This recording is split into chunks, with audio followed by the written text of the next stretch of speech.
مادھاپور کے علاقے گٹلہ بیگم پیٹ مسجد عالمگیر میں ہر سال کی طرح اس سال بھی ماہ رمضان المبارک کے آغاز کے ساتھ ہی روزداروں کے لیے بہترین انتظامات کا آغاز کر دیا گیا ہے۔ چنانچہ بیگم پیٹ مسجد عالمگیر میں جنرل سیکرٹری مسجد کمیٹی سید ریاض الدین کی نگرانی میں آج یکم رمضان سے ہی روزداروں کے لیے روزہ افطار کا اہتمام کیا جا رہا ہے اور صدر احمد نواز خان کی جانب سے مرحوم محمد مکرم کے نام پر ہر روز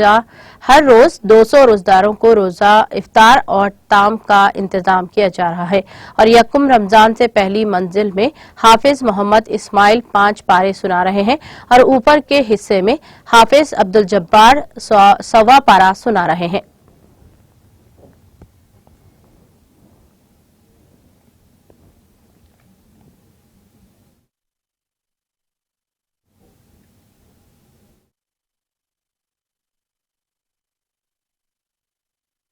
شیطان الرجیم بسم اللہ الرحمن الرحیم۔ مسجد عالمگیر عیدگاہ گٹلہ بیگم پیٹ مادھوپور ہائی ٹیک سٹی، محمد ریاض الدین جنرل سیکریٹری مینیجر مسجد اور جو ہے ہمارے صدر صاحب کی جانب سے احمد نواز خان صاحب جو شہید مکرم کی یاد میں اس مسجد کا پورا ذمہ دار اور بیڑا اٹھائے ہیں، تو ان کی طرف سے یہ بولنا چاہتا ہوں کہ اس مسجد میں رمضان کی جو خصوصی تیاری ہے، رمضان کا تراویح کا نظام جو ہے 5 پارے روزانہ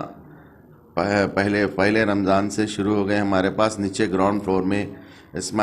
حافظ اسماعیل صاحب جو پڑھا رہے ہیں اور 1.25 پارہ جو ہے اوپر ٹیرس میں عبدالجبار صاحب امام پڑھا رہے ہیں، اور اس کے علاوہ روزانہ افطار کا انتظام 2000 سے 2500 آدمی کا یہاں پہ پہلے افطار سے آخری رمضان تک چاند رات تک یہاں پہ چلتا ہے، جو 3 سال سے چل رہا ہے۔ اس سال بھی وہ اسی طرح کھانے کا انتظام ہے، جو روزداروں کو 2000 سے 2500 آدمی کا کھانا روزانہ افطاری اور کھانا دو رہتا ہے۔ وہ مکرم کی یاد میں جو ہے احمد نواز خان صاحب کی طرف سے رہتا ہے۔ دوسرے لوگ کا